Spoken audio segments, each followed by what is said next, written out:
As you see from the screen, my name is Patrick Dawley.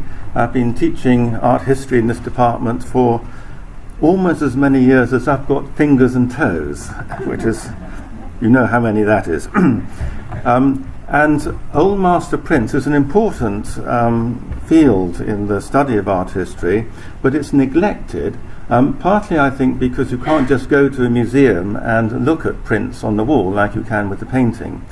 In the Ashmolean, we've got one of the great collections of prints in the country, but you have to know what you want and go to the Department of Prints and Drawings and actually ask to see whatever master or whatever subject you're interested in. Probably it's worth making an appointment to go and see it. So a little bit of finding your way around is necessary before you get to look at prints. Prints are also usually not coloured, and possibly people think that's less exciting than paintings. And at a later date, they became reproductive. Painters employed specialist engravers to reproduce their paintings. And we tend to go for autograph works these days, and even though those reproductive prints were very expensive, they tend not to be prized as much today as they once were.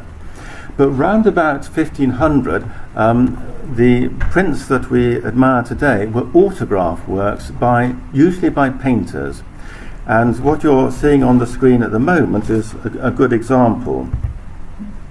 You can just see an L at the bottom, can't you?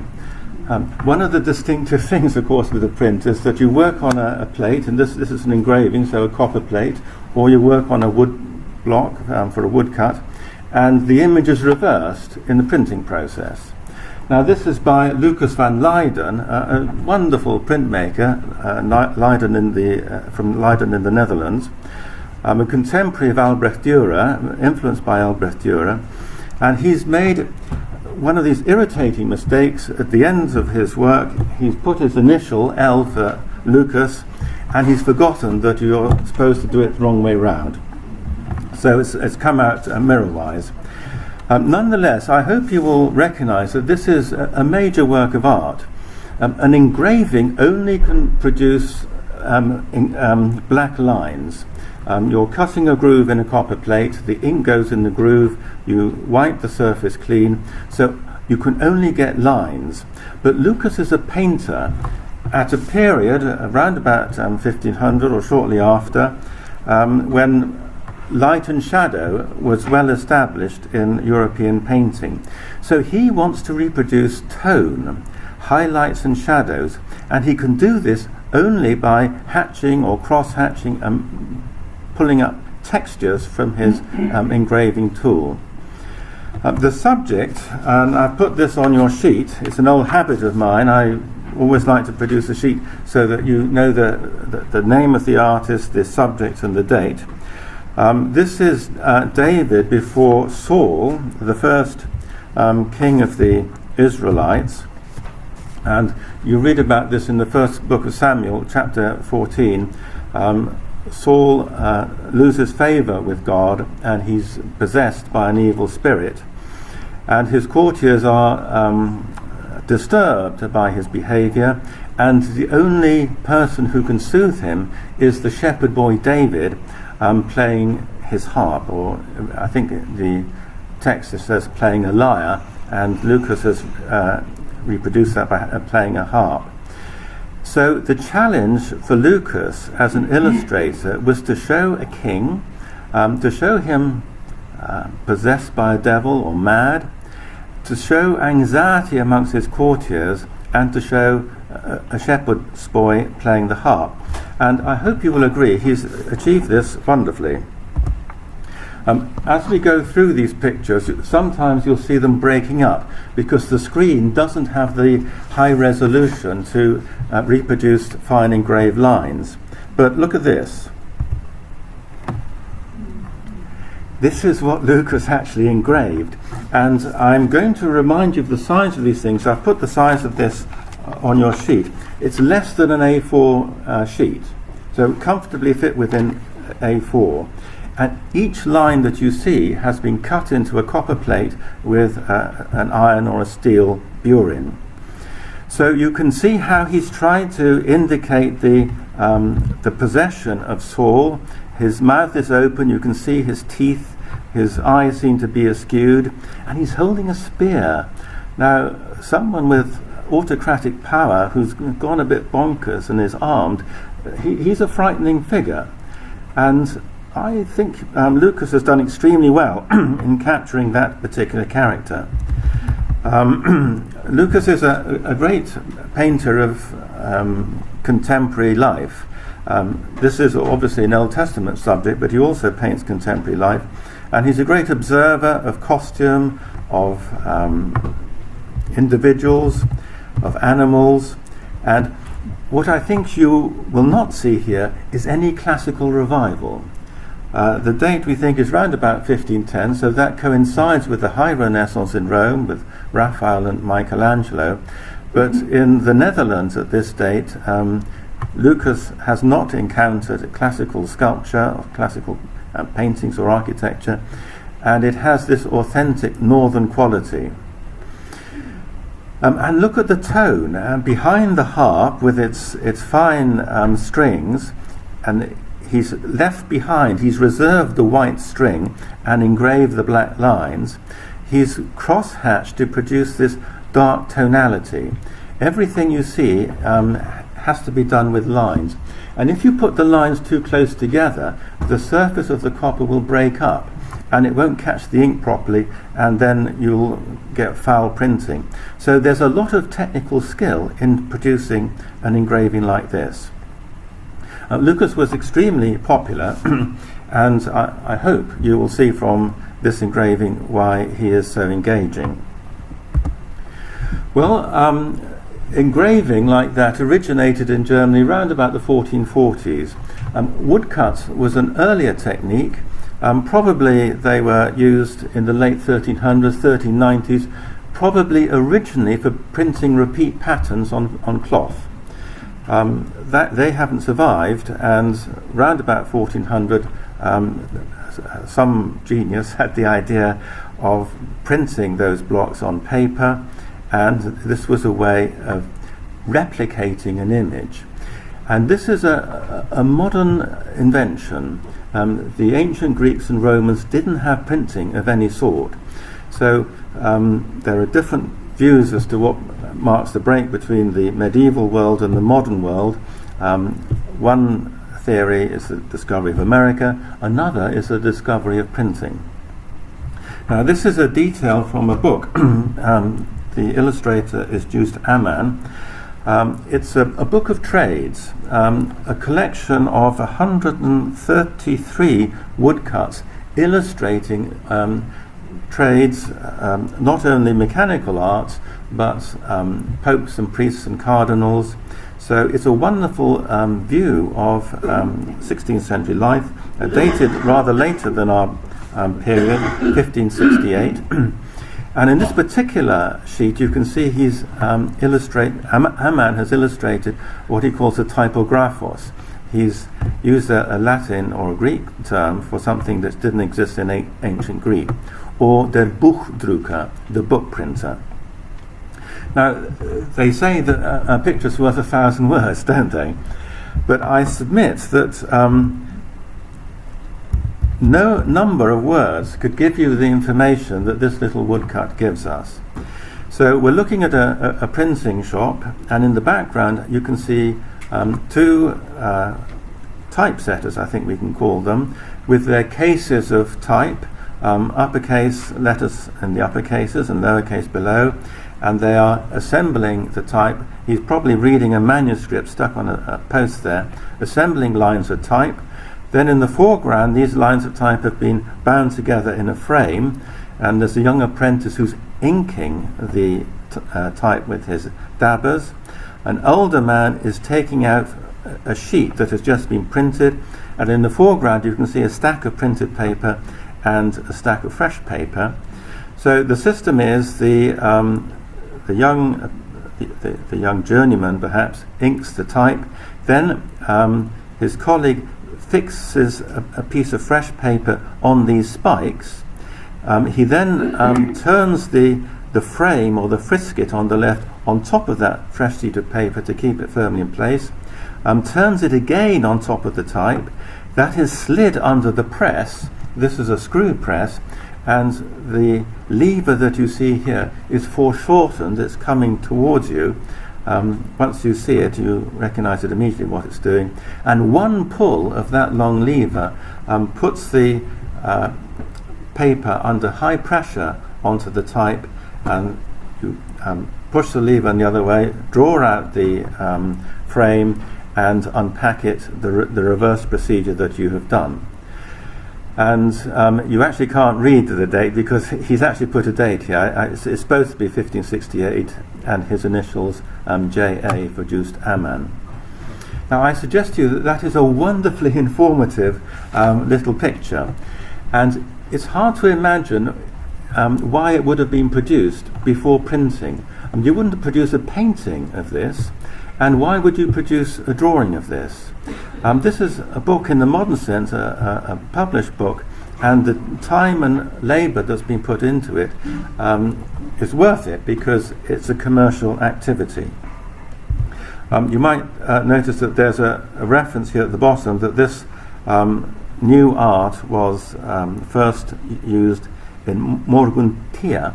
I think that's the Latin word for Mainz.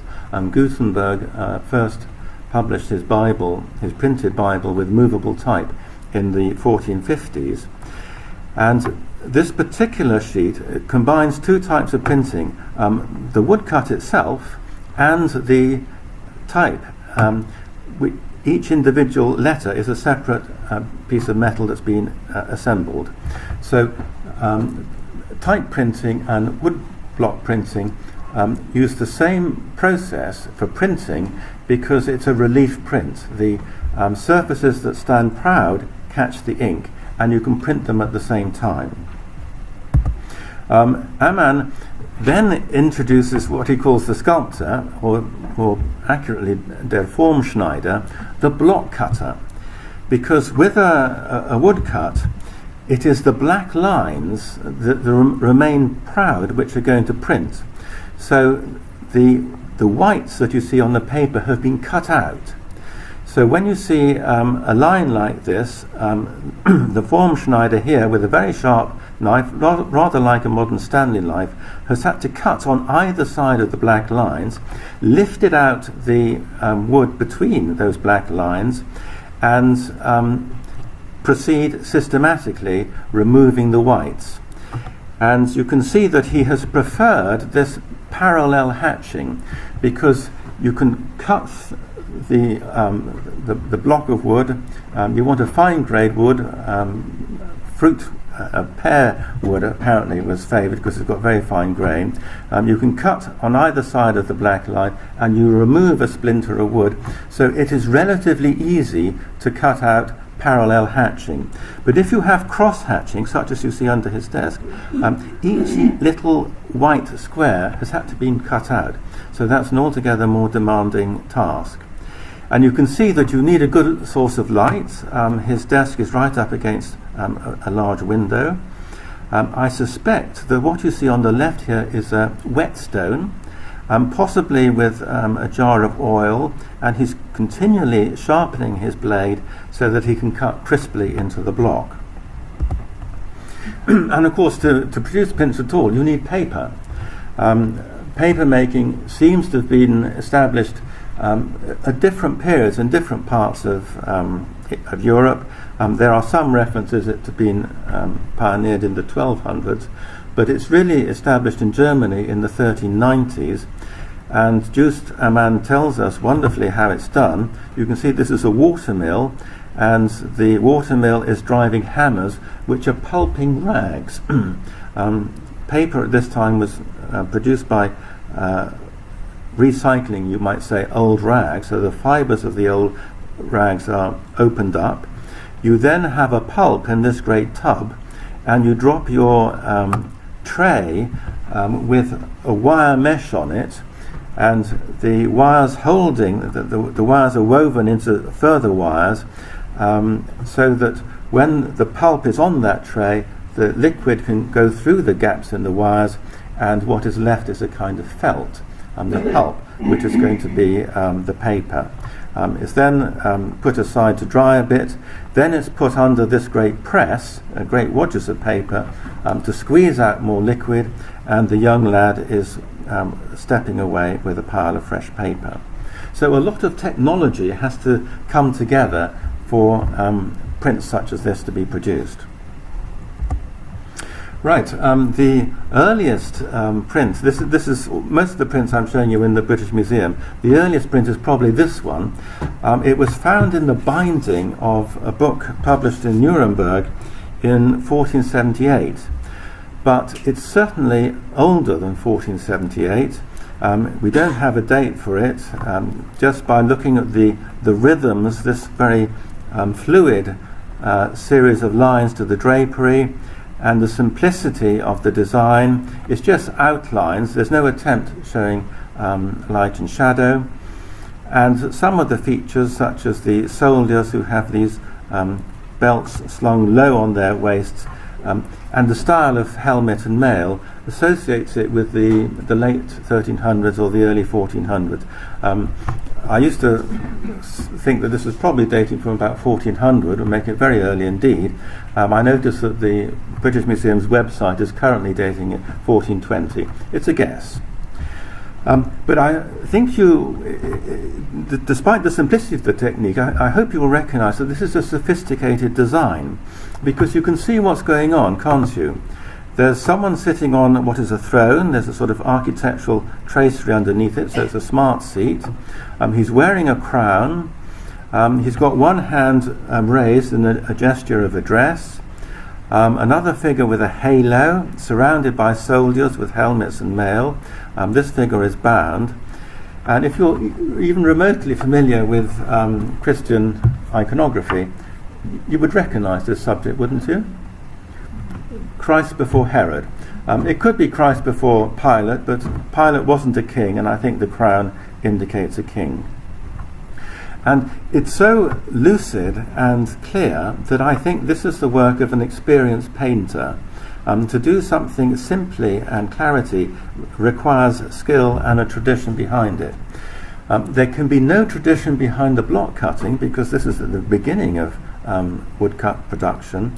So probably an experienced painter has drawn on a plank of wood, and then a form schneider, a cutter, has cut around the black lines, and it's then been printed.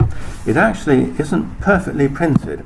I think you'll see that Christ's face, that the black lines aren't solid, and these lines are breaking up, probably because they didn't have a screw press at this early date.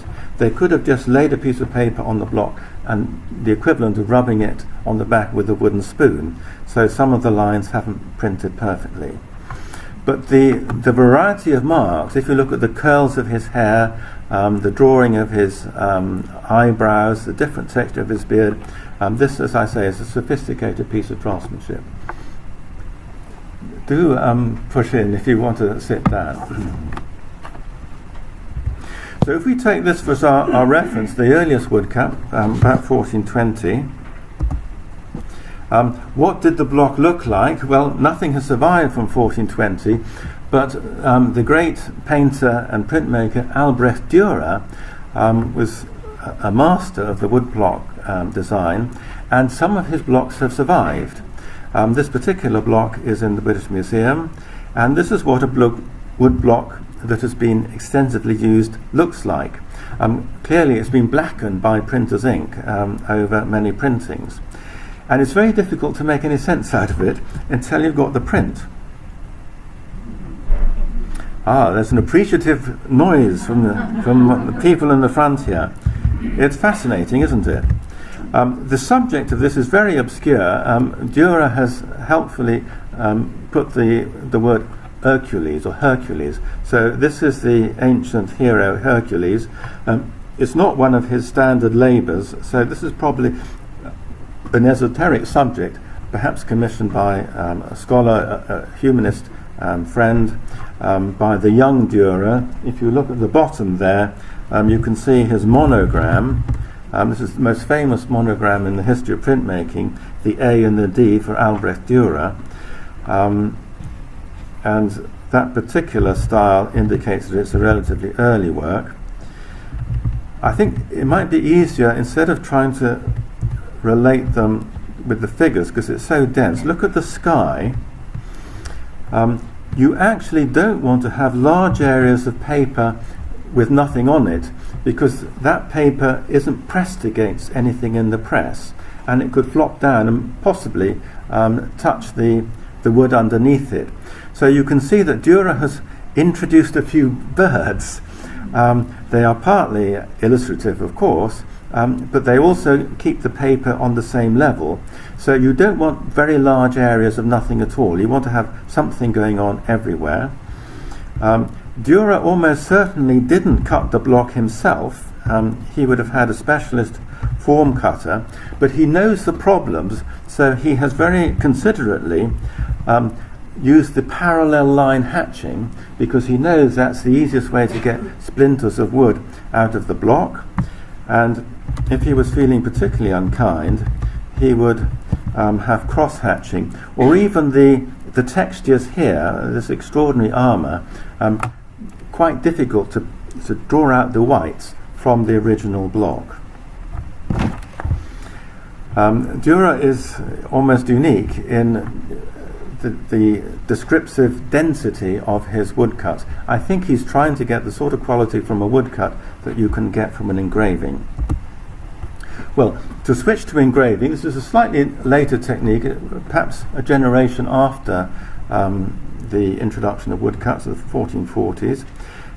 This is a modern engraver with a modern finger with its modern ink on it, and he's pushing his steel burin through the copper, cutting these grooves, and it throws up these little coils of copper, as you can see.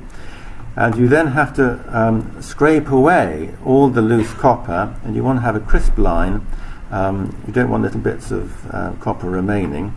And the advantage of this lozenge-shaped tool is that if you press more deeply into the copper, you get a swelling line, and as you bring the tool out of the copper, it comes to a sharp point. So you have something like a calligraphic line, and if you acquire skill in doing that, you can make expressive effects. The printing process is different for a copper plate. This is the intaglio process as opposed to the relief process. Intaglio is simply the Italian word tagliare, to cut, cutting into a copper plate. And this is a 17th century French illustration. On your sheet, if you're following this, under engraving, this is by Abraham Boss, a very informative illustrator of the 1640s. And he shows us an intaglio printers at work, and the inscription at the bottom tells you that first of all you warm the plate, your copper plate, and I think there's a brazier of coals here. You warm the plate so that the ink runs into it more smoothly, and a lad in the background is rubbing ink with his dabber into the warm plate. His colleague in the foreground is then wiping the ink off the surface of the plate with his hand, so it's only in the grooves that the ink remains. Then you lay the plate on a bed of blankets and put some damp paper on top. The dampness makes it easier for the ink to attach itself to the paper. You put another blanket on top and you run it through what looks like an old-fashioned mangle. I had a grandmother who had a mangle roughly like this, and you put it through the rollers under pressure, and it comes out the far side, and then you simply lift off the damp paper and it draws out the ink with it, and then you hang it out to dry, as you can see in the background. Now this is actually an etching. And we're not talking about etching because that's a slightly different technique, but I'll just point out the difference. These lines are imitating engraving, but they are etched, which means that the copper plate has been covered with some sort of waxy resist, and with a needle the draftsman draws through the resist. He's not actually cutting into the copper. He's exposing the copper plate, then he dunks it into the acid, and it's the acid that bites into the copper where the resist has been removed. So where you see two tones of line like this, it's more likely that it's been in the copper for a longer period. So you can draw through your resist uniformly, dunk your plate in the copper, and then block it out with some sort of varnish so that you put it back in the acid and some parts of it are etched more deeply. And I think you can see that these lines are of uniform thickness. They don't swell and they don't come to a sharp point as they do with an engraving. Right, an early engraving. This is Master E.S. The earliest engravers were silversmiths. Silversmiths and goldsmiths had engraved church plates or various other metal chalices or luxury goods, just with designs which weren't meant for printing. And at some point someone realized that if you rub ink into your engraved lines on a silver plate and press it against a piece of paper, the ink will transfer to the paper. Master E.S. seems to have been trained as a goldsmith, as a silversmith probably. The main catalogue of his work includes 318 engravings by E.S. And his monogram appears on 18 of them, and the others have been attributed to him on stylistic grounds. You would have a signature or a silversmith's mark on a work of silver to establish the purity of the silver, and he's transferring that to a print to establish the author of the engraving. Hence the ES. This particular one isn't initialed. As I say, he produced over 300 engravings, 95 of which survive uniquely, and another 50 survive in 2 impressions, which suggests that many of these have been lost, and they weren't particularly looked after because probably they were quite cheap and weren't preserved. But this is a popular subject from an age of chivalry, a lover or an aspiring lover and his beloved. She has her lapdog. I don't know whether this lapdog is trying to protect her modesty or her honour against this ambitious young man. He's a very fashionably dressed young man, isn't he? Look at his clogs. If you just think back to winkle pickers, they never had their toes as fine as that. And he's got his falcon or his hawk and his glove. So he comes from the social elite, and images such as this were very popular.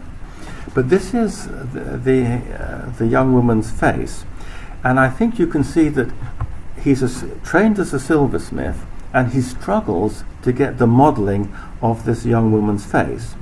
How do you model a nose, for example, when you're used to cutting designs into silver? I mean, the flowers and the foliage here are perfectly well cut. How do you model a face without giving a young woman an unseemly 4 o'clock shadow? Now look at this. On the right you've got a detail of a Madonna by a great painter, Martin Schongauer. Possibly they're more or less contemporary. Martin Schongauer may date from the 1460s and 1470s, but I think you'll see that this is a much more confident piece of drawing. He's got deeply cut lines surrounding her eyes, her eyebrows, the eye sockets. There are no lines on a young woman's face like this, so that's why E.S. hasn't put them there. But it's a convention, and it's a convention which painters have learnt over generations.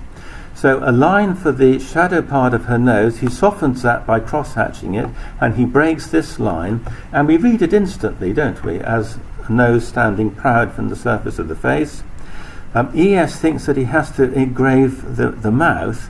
Schongauer doesn't do that. he engraves the upper lip, he leaves the lower grip untouched, and he engraves the shadow on the lower lip, and immediately we read that as lips. And he models her cheek quite strongly. He doesn't take his modelling up to the edge of the line, so there's what you might call reflective light, indicating the contour of the face. So this is a trained painter who is transferring his draftsman skills to engraving. Martin Schongauer was a German painter based in Colmar in modern France on the Rhine, but very much influenced by Flemish painting of the great age of Jan van Eyck and Roger van der Weyden. So his Madonna in a courtyard that you can see here, we were looking at the detail of the face, very Flemish in style. That cascade of drapery, you see that in Flemish paintings.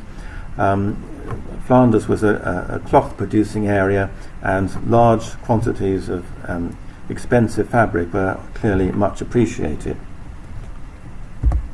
There are 7 surviving paintings by Schongauer. This is one of them, the Madonna in the Rose Garden. I hope I've got that on your sheet. Just to give you an example of the sort of mastery of light and shadow and illusionism which he then transfers to printmaking. And this was regarded as one of his masterpieces. His initials you can see at the bottom there, MS, Martin Schongauer. So he's borrowed the idea from ES, but we know his full name. It shows the death of the Virgin. According to the medieval golden legend, the time of when Mary was about to die, the 12 apostles came from the 4 corners of the earth to be with her at her bedside, and that is what Schongauer is illustrating.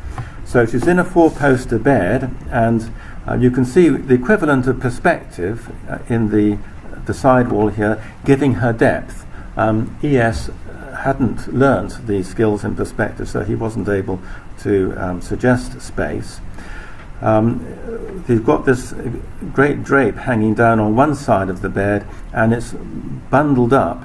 So that's a great sort of ball of fabric which draws your attention to the face of the Madonna in the distance.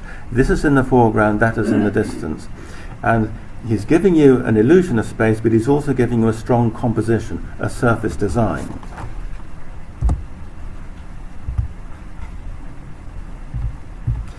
Now, this is breathtaking, isn't it?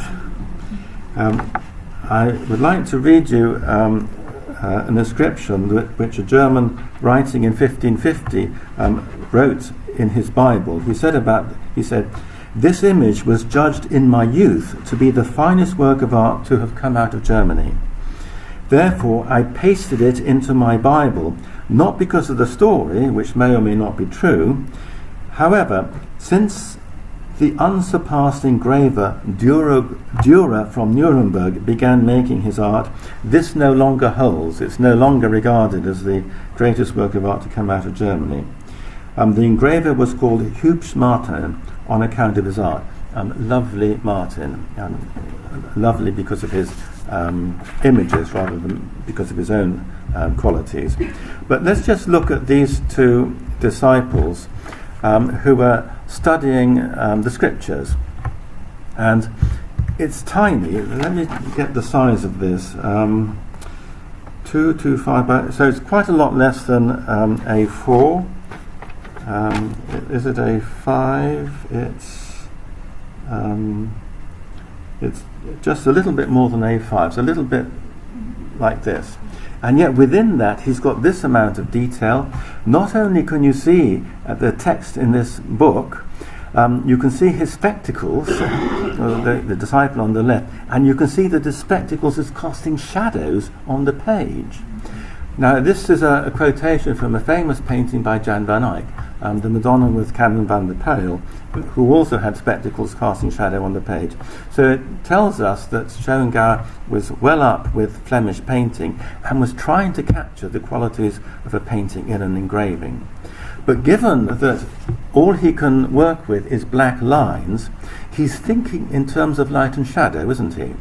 not only the shadow of the spectacles, but lines sometimes can indicate the outline of the drapery or the hair. He gives you different textures for the hair of the head and the beard, or sometimes it flips over and becomes cross-hatching to suggest tone.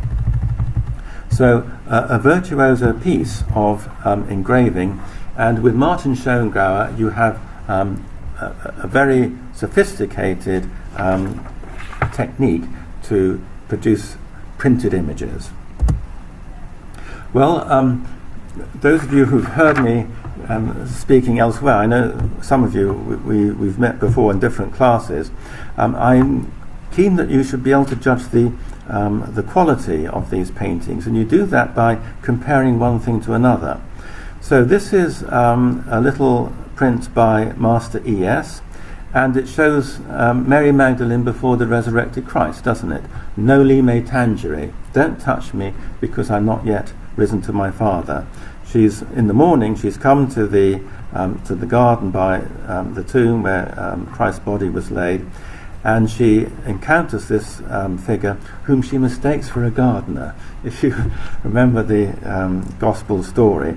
And why should she make that mistake? Well, E.S. wants you to say it's a pretty fair mistake because he's holding a spade. You would think that holding a cross and a great big halo would have made the point that he's actually the resurrected Christ. You identify her because of her cascade of hair. You remember she bathed Christ's feet with tears and ointment, and there is her jar of ointment, so that's her attribute, and she's set in a garden.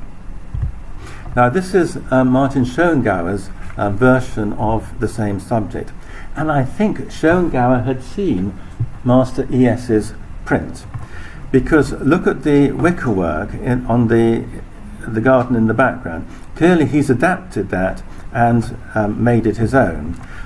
He's decided he wants to make this tree more significant.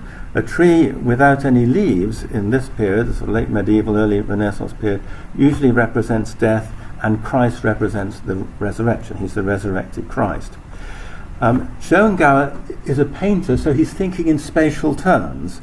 You get a sense of distance between the foreground and the fence and the distant horizon, which E.S. hasn't. He doesn't think in those terms. The drapery suggests volume, it suggests light and shadow, and above all, Schongauer is making play with the title of this subject, Noli me tangere, don't touch me. So Christ's hand is stretched out, her hand is stretched out to him, but his hand is then responding, saying, no, don't touch me because I'm not yet risen to my Father. So it's an eloquent illustration of the subject. Now, a few years later, Albrecht Durer himself adopted the same subject. Dürer was a very acute businessman, and he realized that you don't just want to have one isolated print, you want to illustrate the whole gospel story. So he produced a small Passion in woodcuts, 37 woodcuts. And if you could afford one, then you'd want to collect the others, wouldn't you? You would save up for the next one. So this is his woodcut for Noli me tangere, and again he may well have known the Schongauer print, but he's got much less space. This is a small print. I haven't got time to work it out, but it's more like that than A5. So he has to compact the composition. He can't show so much space. So he's got the Magdalene turning away for us, looking into the depth of the picture, and that gives you a diagonal, and the spade has now become a compositional device, taking your eye to the distant horizon, and this is dawn, so he's showing the rising sun, partly establishing the resurrection of Christ. A lot of modelling in light and shadow, mostly with parallel hatching, some cross hatching, and I think you can see that this would have been absolutely irresistible for people round about 1510 to own their own illustrated Passion of Christ must have been wonderful. And the point of a woodblock is, as long as you print it carefully, you can print an indefinite number of impressions. The problem with an engraving or an etching is that as you print under those rollers, the copper plate is flattened, and after so many hundred impressions, the quality deteriorates. But that's not the case with woodcut. So, if that's what Dürer could do with woodcut, what could he do with engraving? And the answer is this. This is an astounding engraving by Dürer himself. He produces 3 masterworks, famous, known as Meisterstück, in engraving. This again is smaller than A4, and it shows us the sort of warm, comfortable, well-lit study that any one of us would like to work in. So there's St. Jerome in his study. He's translating his Bible from Hebrew and Greek into Latin, and good illumination. He's got his lion. You remember that's his attribute because he took a thorn out of the lion's foot. He's got his cardinal's hat in the background. It's also a kind of memento mori. He knows that he's going to die, so he's preparing his soul for facing his mortality. There's a skull here and an hourglass. And this is what Dürer can do with his graver on a copper plate. It's absolutely breathtaking. Giorgio Vasari, the biographer of Italian painters writing in 1550, said, Dürer is incomparable. If only he had been Italian, he would have he would have been good at figures too. Here you can see the bottle glass windows making patterns on the window embrasure, shadows reflected on the ceiling. Look at the texture of the beams of the woodcut, and sometimes I think it is when there's nothing going on at all, a great artist makes even nothing interesting, so that these walls there's no incident there, but Dürer varies the textures of his marks. He has dots, he has cross-hatching, he has all sorts of different textures. A nice friendly lion. There's his monogram with the date. We're always glad of a date, 1514. And he's got this gourd hanging up. I suspect that's establishing the front plane so you can read the distance behind it, probably inspired by Martin Schongauer's Death of the Virgin, because once you start seeing these prints in context, you realize that every painter and printmaker is borrowing ideas from his predecessors and working on them. And I think, I haven't got time to go into this, but I think when Dürer was in Venice in 1505, he saw this painting by Carpaccio of the Vision of St. Augustine, and what he has given us here is actually his version of the study of St. Augustine. He realizes that study of Augustine, there's a lot of uninteresting things in this study. So instead of having the vanishing point in the center, he's pulled it over to the right of his study so that he can illustrate these windows and give you much more interest. And instead of lots of nothing on the floor, he's got interesting things everywhere. And St. Jerome's attribute is a lion, but not a dog. So you say, well, what's the dog doing there? Well, there's a dog here. And I sort of like to think that Dürer wanted to say to the world, this is how you do a dog. The Germans are the pioneers of printmaking, but Raphael in Rome, round about 1510, 1512, received or saw prints by Dürer, and realized that Dürer was becoming famous throughout Europe through his prints. And Raphael was painting frescoes in the Pope's private apartments, and wonderful as they are, only a very tiny number of people would get to see them. So to establish his reputation, he also needed to make prints, but he was far too busy to make his own. And a printmaker arrived in Rome, Marcantonio Raimondi, who came from Bologna, but he'd worked in Venice. He'd actually copied some of Dürer's woodcuts and engraving in Venice, arrived in Rome, and somehow they got together, and Marcantonio said, I'll engrave your designs. So according to Vasari, Raphael drew this lovely drawing of Lucrezia, the early Roman noblewoman who was raped by a Tarquin prince and committed suicide rather than live on in disgrace. One of the great poignant images from antiquity. So Lucrezia about to plunge a dagger into it. He gave this to Marcantonio and said, well, engrave that and I'll see how you get on. And this is the result. Marcantonio has copied Raphael's Lucrezia. He's added his own background, the landscape and the architecture, and an inscription here in Greek saying it's better to die than to live on in disgrace. I've got a detail here. If we compare the drawing to the figure, it's actually very close, isn't it? Marcantonio has followed the details very closely, except when it comes to the face. And at that point, his technique gave up, and instead of this lovely image of a young woman, the poignancy of the story represented in her face, he's got a sort of mask-like figure which looks more like a piece of sculpture. And this was one of the fates of engraving. Raphael and Marcantonio invent the reproductive engraver.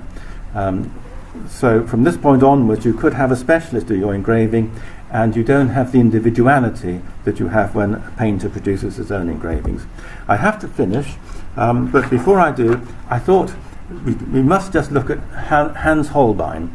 Holbein, of course, worked in London, worked for Henry VIII, produced wonderful portraits of the Tudor court. And many people regret that he spent so many times producing portraits rather than a wider range of subjects.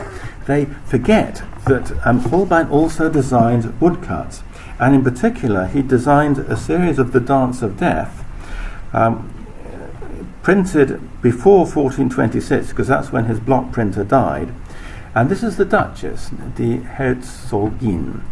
And there she is, dressed in all her finery, and the point of the Dance of Death is that death can strike us all at any time, so we have to be prepared. I like to think this is, if you ever, perhaps as a child, you thought there was something seriously nasty at the end of your bed, and you felt it pulling your bedclothes, this is your worst nightmare, and even her dog is alarmed. Very bad moment. And they're wonderful little woodcuts. They're Ackerman, the ploughman. Holbein has drawn on these little woodcuts. They're smaller than this, smaller than A8, almost like a large postage stamp. And they are woodcuts so that the black lines have been left behind and the whites have been removed. Holbein has got the furrows of this ploughed field, using it as sort of perspective orthogonals, taking us into the distance, and death is hurrying these horses on to the distance, and that presumably now is a sunset, it's the end of his life. But the block cutting is extraordinary. Look at the whip which death is using to hurry the horses on. Now that line had to be left in a block of wood with all its rhythmic curls. Extraordinary. My time is up, so I have to finish. At the back of the room there are, I'll just raise the lights, there's a very useful little pamphlet on history of art and architecture. It summarises our programs on history of art and architecture. We've got degree courses, part-time degree courses, first year undergraduate, second year undergraduate, weekly classes, day courses. In January and February there's a course on the High Renaissance in Europe, 1495 to 1550. By an amazing coincidence, I'm actually speaking on that particular series. And the last one is on the High Renaissance print, so it will explore these things in greater detail. There's also, I recommend, a day school in, I think it's November, on San Marco in Venice, Professor Julian Gardner is talking about the mosaics and the architecture of San Marco. He's a great specialist in the subject, and I'm sure you'll find that interesting. So do help yourself to some leaflets in the background. Thank you very much.